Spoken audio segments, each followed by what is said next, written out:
दोस्तों BSc part second में अपन जो थर्ड चैप्टर अपना चल रहा था जिसके अंदर अचर गुणांकों वाले रैखिक अवकल समीकरणों को सोल्व करने की अपन विधियाँ पढ़ रहे थे। तो इस टाइप के जो भी इक्वेशन होते हैं उनका जो सॉल्यूशन दिया जाता है वो y बराबर C F plus P I dependent variable बराबर C F plus P I से दिया जाता है।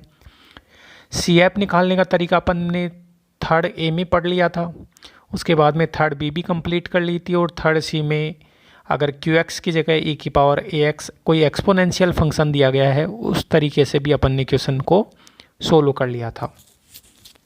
तो दोस्तों आज अपन थर्ड डी की बात करेंगे, उसके अंदर एक नया मेथड है। तो सबसे पहले तो अपन मेथड सीखेंगे, फिर कुछ एग्जांपल्स पे डिस्कस करते हुए अपन अनसोल्व क्वेश्चंस की तरफ चलेंगे। तो दोस्तों थर्ड डी है,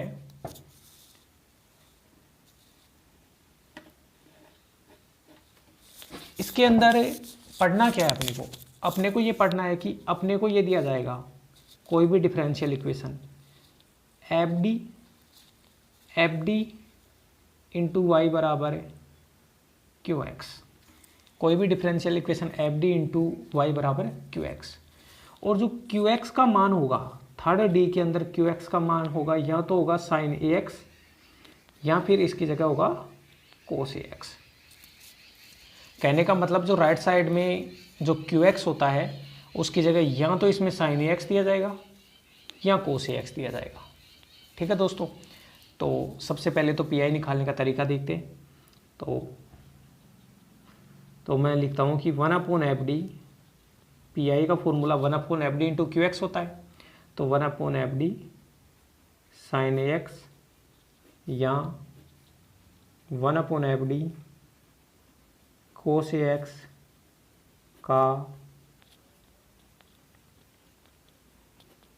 विशिष्ट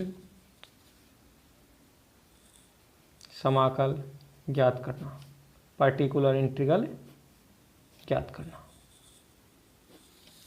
कैसे?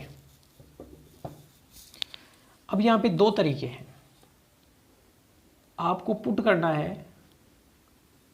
है आपको डी स्क्वायर की जगह माइनस का ए स्क्वायर। जहाँ भी डी स्क्वायर बने ना, जैसे ई की पावर ए एक्स में तो डी की जगह ए पुट कर रहे थे, यहाँ पे पुट करना है डी स्क्वायर की जगह माइनस का ए स्क्वायर। ओके, और ए क्या है? ए है एक्स का गुणांक। तो दो केस संभव है, यहाँ से दो कंडीशन संभव है। क्या? कंडीशन नंबर तो 1 है, कंडीशन नंबर 1 तो ये है कि जब आप इसमें एफ डी में, अब एफ डी में तो d4 की टर्म भी होंगी, d³ की टर्म भी होंगी, डी स्क्वायर की टर्म भी होंगी और डी की टर्म भी होंगी। तो जहाँ भी एफ डी के अंदर डी स्क्वायर बने उसकी जगह माइनस का ए स्क्वायर रख दो। तो बताओ फिर ये क्या बना? एफ माइनस ए स्क्वायर। अगर एफ माइनस ए स्क्वायर का मान नॉन जीरो आ जाए, अगर डी स्क्वायर की जगह माइनस का ए स्क्वायर रखने से क्या बना? एफ माइनस ए स्क्वायर। और अब इसके अंदर दो पॉसिबल हैं कि एफ माइनस ए स्क्वायर का मान या तो जीरो हो सकता है या नॉन जीरो। अगर नॉन जीरो है तो डायरेक्ट जो अपना पी आई हो जाएगा वो हो जाएगा 1/f माइनस ए स्क्वायर, और अगर साइन ए एक्स है तो साइन ए एक्स, या फिर अगर कोस ए एक्स है तो 1/f माइनस ए स्क्वायर कोस ए एक्स। क्या करना है आपको? जहाँ भी डी स्क्वायर बने उसकी जगह माइनस का ए स्क्वायर रखना है। तो एफ माइनस ए स्क्वायर बन गया, अगर उसका मान नॉन जीरो है तो सीधा रख दो, तो ये पी आई हो गया। जैसे अपन e की पावर ए एक्स था, e की पावर ए एक्स में d की जगह a रखने से अगर नॉन जीरो है तो सीधा का सीधा एफ डी की जगह एफ ए रख देते हैं। कुछ उसी तरीके से है कि डी स्क्वायर की जगह माइनस ए स्क्वायर रखने से नॉन जीरो है तो सीधा रख दो। बट कंडीशन टू ऐसी हो जाए, कंडीशन 2 के अंदर एफ माइनस का ए स्क्वायर का मान जीरो हो जाए। कहने का मतलब आपने डी स्क्वायर की जगह माइनस ए स्क्वायर रखा और जीरो आ जाए। अर्थात इस चीज़ को मैं ऐसे तो बोल सकता हूँ कि कभी इस चीज़ को सोल्व करने की ज़रूरत पड़ जाए, डी स्क्वायर अपॉन ए स्क्वायर साइन ए एक्स। अब देखो, आप डी स्क्वायर की जगह माइनस ए स्क्वायर रखो। अब यहाँ एफ डी का मान कितना बन गया? डी स्क्वायर प्लस ए स्क्वायर। डी स्क्वायर की जगह माइनस ए स्क्वायर रखो, जीरो हो गया। तो इसका जो पी आई होगा इसका जो पर्टिकुलर इंटीग्रल होगा वो कितना होगा दोस्तों, देखो x/2a x/2 और साइन एक्स का समाकलन माइनस का कोस एक्स, या तो आप ये याद रख लो माइनस का x/2a कोस एक्स, या फिर इसी चीज़ को बताओ मैं ऐसे लिख सकता हूँ या नहीं, x/2 इंटीग्रेशन और साइन एक्स dx, ये बना पर्टिकुलर इंटीग्रल। तो या तो ऐसे याद रख लो माइनस का x/2a कोस एक्स, अगर साइन दिया है तो साइन के समाकलन में माइनस आता है तो माइनस x/2a कोस एक्स, या फिर x/2 साइन एक्स, ऐसे याद रख लो। एक केस तो ये। अब बताओ कंडीशन नंबर 2 के अंदर ही अगर यहाँ पे कोस एक्स आ जाए, अगर 1/d² + a² कोस एक्स आ जाए तो फिर कैसे करेंगे, तो वो तरीका भी देखना एक बार। दूसरा कुछ ऐसे हो 1/d² + a² कोस एक्स आ गया। अब d² की जगह माइनस का a² रखने से 0 हो गया, नीचे 0 हो गया, तो इसका जो पर्टिकुलर इंटीग्रल बनेगा वो सीधा x/2, और अभी पीछे तो यहाँ साइन एक्स था तो साइन एक्स का इंटीग्रेशन क्या था, और ये कोस एक्स है तो कोस एक्स का इंटीग्रेशन कर दो, कोस एक्स dx। या फिर इसी चीज़ को डायरेक्ट अपन सोल्व करके याद रखना चाहिए, तो x/2a और कोस एक्स का साइन एक्स बाई x/2 और कोस एक्स का समाकलन साइन एक्स बाई ये। तो ये तो कहने का मतलब है अपन जो केस पढ़ रहे हैं उसमें 1/fd साइन एक्स या 1/fd कोस एक्स का पीआई निकालना है। इसके अंदर इसमें d की जगह पुट नहीं किया जाता है, इसमें d² की जगह पुट किया जाता है माइनस का a²। दो सिचुएशन बनेंगी, अगर d² की जगह माइनस का a² रखने से नॉन जीरो बना तो सीधा का सीधा रख दो, कोई दिक्कत नहीं है। अगर जीरो बना तो x/2 और साइन एक्स है तो उसका इंटीग्रेशन कर दो। और अगर ऐसा हो जाए कि d² + a², अगर d² की जगह माइनस का a² रखने से 0 बन रहा है तो x/2 और कोस एक्स का इंटीग्रेशन कर दो तो सीधा आ जाएगा। तो ये तो था अपना मेथड जो अपने को सीखना था थर्ड डी करने के लिए। अब दोस्तों इसके एग्जाम्पल्स के ऊपर डिस्कस करते हैं, तो ये तो आपको याद रखना ही है। अब जो अपन ने पढ़ा है उसको एग्जाम्पल्स के ऊपर अप्लाई कैसे करते हैं, तो वो सारी चीज़ें अपन यहाँ से सीखते हैं। तो देखना एक बार, एक क्वेश्चन है, जैसे यहाँ फिर एग्जाम्पल है 1। एग्जाम्पल 1 अपने को दे रखा है d² + d + 1 y बराबर sin 2x। देखो sin x या cos x आ गया, a का मान 2 है। तो सबसे पहले तो क्या लिखेंगे भाई, CF निकालना है। तो दिए गए अवकल समीकरण का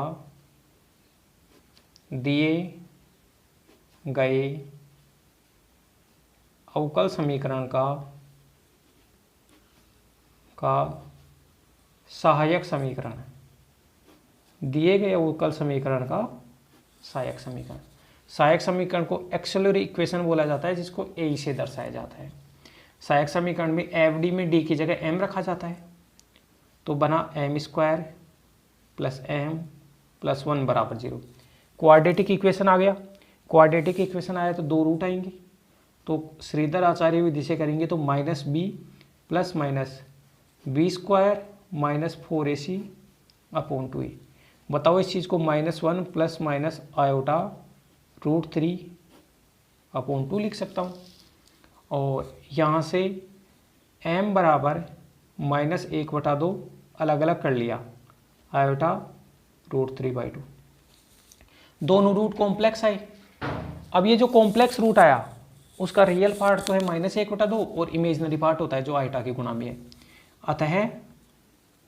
अतः दोस्तों जो CF बनेगा, कॉम्प्लीमेंट्री फंक्शन CF बनेगा, वो क्या बनेगा, e की power real part into x.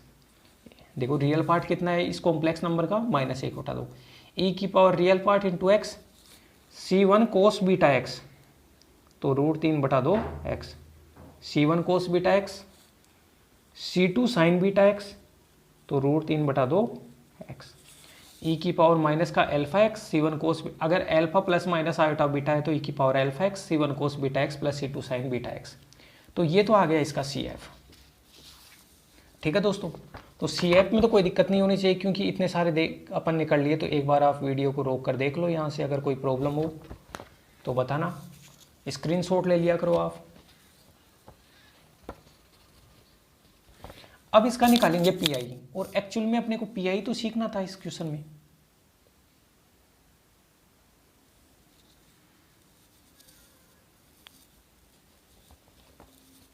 चलो अपन अब पीआई की बात करते हैं। पीआई बराबर क्या लिखा जाता है, 1/एफ डी, और एफ डी क्वेश्चन में कितना दिया था, D square plus D plus 1, 1/एफ डी इंटू क्यू एक्स, और क्यू एक्स की जगह कितना दिया था, साइन 2x, 1/एफ डी इंटू क्यू एक्स लिख दिया। अब दोस्तों साइन ए एक्स या कोस ए एक्स आ गया, तो बताओ डी स्क्वायर की जगह कितना रखोगे, माइनस का ए स्क्वायर, तो माइनस का, और ए का मान 2 है, तो बताओ ए स्क्वायर का मान कितना हो गया, 4। तो डी स्क्वायर को रिप्लेस कर दो माइनस का 4 से, तो पी आई देखो कितना बना, डी, अगर डी स्क्वायर की जगह -4 रखेंगे तो कितना बनेगा, डी माइनस का 3 और साइन 2x, ये बन गया। अब ऐसे सोल्व नहीं होगा ये।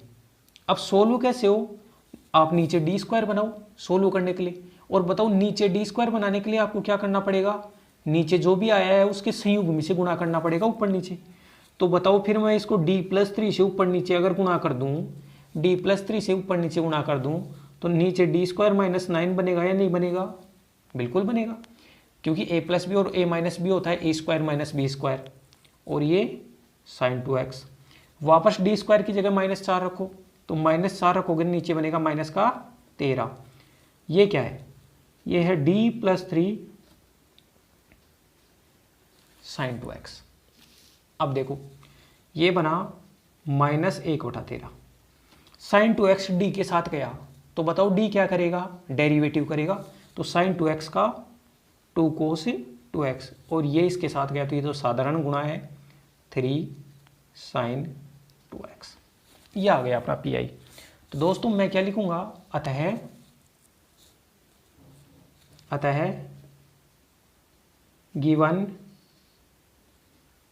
डिफरेंशियल इक्वेशन का व्यापक हल, जो जनरल सॉल्यूशन बन रहा है वो बन रहा है y बराबर C F plus P I. तो आप इसको कर लेना, सी एफ और पी आई के मान रख देना। ये अपना एक क्वेश्चन खत्म हो गया, जो एग्जाम्पल नंबर 1 था अपनी बुक में। तो आप इसको समझना, अगर कोई प्रॉब्लम हो तो कमेंट बॉक्स में डालना। अब दोस्तों एग्जाम्पल नंबर 2 है, वो भी अपने को कुछ चीज़ें सिखाता है। तो एक बार अपन एग्जाम्पल नंबर 2 पे डिस्कस करते हैं। देखना आप, एग्जाम्पल नंबर 2, इसको थोड़ा इधर कर लेता हूँ। एग्जाम्पल नंबर 2 अपने को दे रखा है d³y/dx³ प्लस a² dy/dx बराबर साइन x, ये दिया है। तो बताओ पहली जो लाइन होगी, पहली लाइन तो क्या होगी कि गिवन अवकल समीकरण को निम्न प्रकार लिखा जा सकता है, गिवन अवकल समीकरण को निम्न प्रकार लिखा जा सकता है, निम्न प्रकार लिखा जा सकता है। कैसे लिखा जा सकता है, इसको मैं लिखूंगा d³ प्लस a² और बार y बराबर साइन x। ठीक है दोस्तों, अब अपने को सी एफ भी निकालना है और पी आई भी निकालना है। तो अपन लिखेंगे इस समीकरण का सहायक समीकरण, सी एफ निकालने के लिए इस समीकरण का सहायक समीकरण, एक्सिलरी इक्वेशन।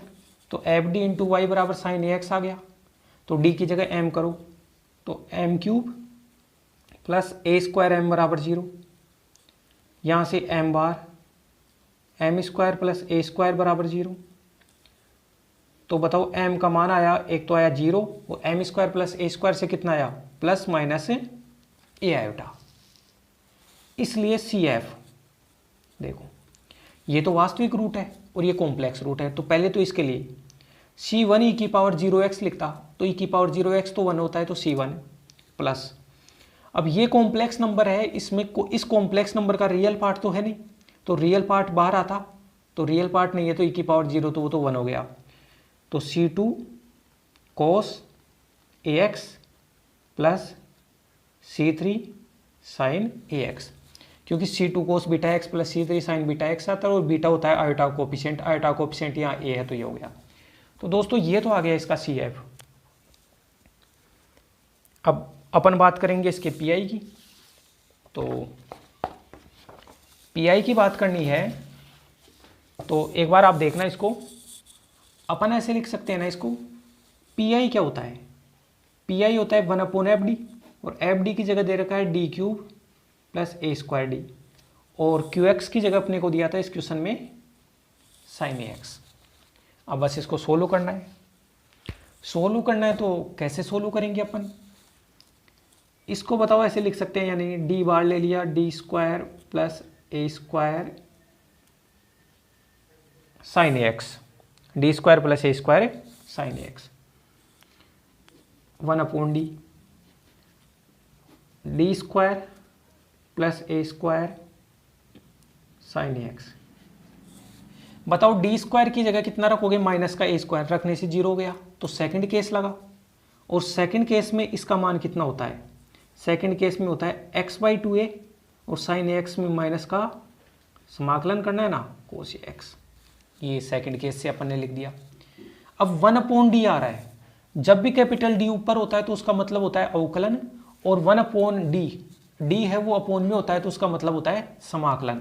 तो माइनस का 1/2 ये तो कांस्टेंट है, माइनस का 1/2 ये तो कांस्टेंट है, और 1/d अप्लाई होगा, इसका मतलब x cos ax dx, इसका समाकलन हो जाएगा। माइनस का 1/2 ये तो बाहर। अब आइलेट से कर लेते हैं, तो x को तो पहला फंक्शन मान लेते हैं, उसको रोका, दूसरे का समाकलन cos ax का sin ax upon a minus integration, पहले फंक्शन का उकलन x का उकलन 1, दूसरे फंक्शन का समाकलन cos ax का समाकलन sin ax अपॉन a ओ dx, ये हो गया। Minus 1/2a x sine ax by a minus 1/a। अब बताओ साइन ax का समाकलन क्या होगा, साइन ax का समाकलन होता है माइनस का cos ax by a, minus का होता है इसका माइनस माइनस से प्लस हो गया। अब इसको थोड़ा मैं और सोल्व करके लिख दूं, तो ये बना माइनस का x/2a² साइन ax माइनस ये a² और 2a ये रहा, तो माइनस का 2a³ cos ax। तो दोस्तों ये आ गया है अपना पी आई। तो आप क्या लिखोगे कि गिवन डिफरेंशियल इक्वेशन का जो जनरल सॉल्यूशन होगा वो होगा C F plus P I. ठीक है दोस्तों, तो इसमें आपको कोई दिक्कत नहीं होनी चाहिए। ये अपन ने एग्जाम्पल नंबर 2 भी सोल्व कर लिया है। अब दोस्तों एग्जाम्पल नंबर 3 है वो कुछ खास है। कैसे खास है, याद रखना, कभी भी अगर ऐसा फैक्टर बन जाए d², जैसे कोई क्वेश्चन दिया है और उसमें ऐसा बन जाए साइन ax आ जाए या cos ax ऐसा बन जाए, तो फिर इसको कुछ अलग तरीके से सोल्व करते हैं अपन। ये नोट लगा के कर लेते हैं अपन। देखो मान लो कभी क्वेश्चन सोल्व कर रहे हो और ये बन गया, तो पता है इस चीज़ को अपन कैसे सोल्व करेंगे। इस चीज़ को ऐसे लिख सकते हैं ना, d² प्लस a² का होल स्क्वायर और साइन ax है, और यहाँ पे लिख देता हूँ इमेजिनरी पार्ट जिसको ip और e की पावर आयोटा ax, क्योंकि e की पावर आयोटा ax को खोलते तो क्या बनता बताओ, e की पावर आयोटा ax को खोलते तो बनता cos ax plus iota sine ax। तो बताओ इस पूरे का जो इमेजिनरी पार्ट होगा वो ऊपर वाला होगा या नहीं होगा, बिल्कुल, क्योंकि ये तो कांस्टेंट है तो ये तो ये आ गया, और इसका इमेजिनरी पार्ट होता है वो साइन ax है। तो इसको सोल्व नहीं कर सकते, लेकिन इसको सोल्व कर सकते हैं, इसका इसमें कन्वर्ट करना है। फिर क्या लिखेंगे, IP। अब देखो डी स्क्वायर प्लस ए स्क्वायर, डी स्क्वायर प्लस ए स्क्वायर को क्या लिख सकते हैं, डी प्लस आयोटा ए और डी माइनस आयोटा ए, लेकिन इसका भी होल स्क्वायर है, इसका मतलब इस पे भी स्क्वायर आएगा और इसके भी स्क्वायर आएगा और ई की पावर आयोटा एक्स ये आएगा। अब बताओ एक्स के गुणा में क्या है, आयोटा ए, एक्स के गुणा में आयोटा ए है तो आयोटा ए यहाँ तो डी की जगह, अब ये जो क्वेश्चन है वो सेकंड सी का बन गया, तो डी की जगह आयोटा ए यहाँ तो पुट कर सकता हूँ लेकिन यहाँ पुट नहीं कर सकता, तो मैं लिखूंगा इमेजनरी पार्ट, डी की जगह आयोटा ए यहाँ पुट करो तो आयोटा ए 2 आयोटा ए और 2 आयोटा का ए का होल स्क्वायर कितना होता है, माइनस का 4a स्क्वायर, आयोटा स्क्वायर बनेगा। तो अब देखो यहाँ पे डी की जगह आयोटा ए रखो तो 0 बना, और कितनी बार 0 बना, 2 बार, 2 बार 0 बनते ही एक्स स्क्वायर बटे फैक्टोरियल 2 ई की पावर आयोटा एक्स, तो ये बना माइनस का एक्स स्क्वायर और माइनस का 4a स्क्वायर और ये 8a स्क्वायर, और बताओ ई की पावर आयोटा एक्स का इमेजनरी पार्ट वापस कितना हो जाएगा, वो हो जाएगा साइन एक्स। तो ये सॉल्यूशन आ गया। तो ये एक स्पेशल नोट था, अगर कोई क्वेश्चन इस प्रकार का बन जाता है तो उसको अपने को ऐसे सोल्व करना है, और इस प्रकार का कौन कौन से क्वेश्चन में बनेगा अपना वो भी मैं लिख देता हूँ। इस प्रकार का जो बनेगा, एक तो अपना एग्जाम्पल नंबर 3 है, उसमें ये वाली सिचुएशन आएगी। एक अपने चैप्टर 1 है क्वेश्चन नंबर 12, उसमें ये सिचुएशन आएगी। 12, 13 और 14 ये 4 क्वेश्चन ऐसे हैं, एग्जाम्पल नंबर 3, 12, 13 और 14 वो 4 क्वेश्चन ऐसे हैं जिनके अंदर ये सिचुएशन बनेगी, तो इसको नोट बना के लिख लेंगे इस सिचुएशन को। ठीक है दोस्तों, अब मैं आपको जैसे क्वेश्चन नंबर 12 ही समझा देता हूँ, या 12 से अच्छा है कि मैं आपको 13वां क्वेश्चन समझा दूँ। अगर 13वां क्वेश्चन समझ में आ जाएगा तो बहुत आसानी से सब कुछ अपन कर लेंगे। तो देखो दोस्तों, क्वेश्चन नंबर है 13वां, क्वेश्चन नंबर 13। क्वेश्चन नंबर 13 क्या है, डी स्क्वायर प्लस 1 का होल स्क्वायर इंटू वाई बराबर कोस एक्स कोस 2x, ये बन गया। तो पहले तो क्या लिखूंगा, पहले तो लिखूंगा कि भाई इस समीकरण का सहायक समीकरण, दिए गए अवकल समीकरण का, दिए गए अवकल समीकरण का सहायक समीकरण। आप ज़्यादा से ज़्यादा क्वेश्चन निकाला करो और चैनल को लाइक किया करो, जो भी वीडियो है उसको, और चैनल को सब्सक्राइब करो। इसके अलावा क्वेश्चन पे ज़्यादा से ज़्यादा प्रैक्टिस करो, और कोई भी क्वेश्चन अगर अपने को नहीं आए तो कमेंट बॉक्स के अंदर उसको डाल दिया करो, ताकि फिर मैं नेक्स्ट लेक्चर के अंदर उस क्वेश्चन का सॉल्यूशन करवा दूँ। तो डी की जगह एम बना, तो ये कुल मिला के ऐसे बन गया एम स्क्वायर प्लस 1 और एम स्क्वायर प्लस 1 बराबर 0। यहाँ से बताओ एम बराबर, यहाँ से प्लस माइनस आयोटा और यहाँ से प्लस माइनस आयोटा, इसका मतलब आयोटा भी 2 बार आ रहा है और माइनस आयोटा भी 2 बार आ रहा है। अतः सी एफ जो बनेगा वो क्या बनेगा, देखो ये भी कॉम्प्लेक्स रूट, ये भी कॉम्प्लेक्स रूट, लेकिन alpha plus minus iota beta है कॉम्प्लेक्स, उसमें अल्फा तो है ही नहीं ना इसमें। तो बताओ इनके अंदर इस कॉम्प्लेक्स नंबर में रियल पार्ट नहीं है, तो बाहर लिखेंगे e की पावर 0x। अब आयोटा आयोटा 2 बार रिपीट कर रहा है, तो रिपीट करता है तो c1 plus c2x cos beta x, iota के गुणा में 1 है तो कोस x।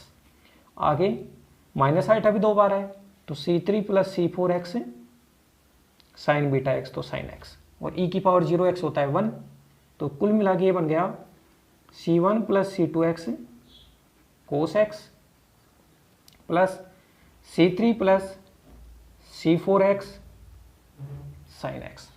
ये तो बन गया CF। अब CF बन गया, अब बात करेंगे दोस्तों अपन PI की। तो पार्टिकुलर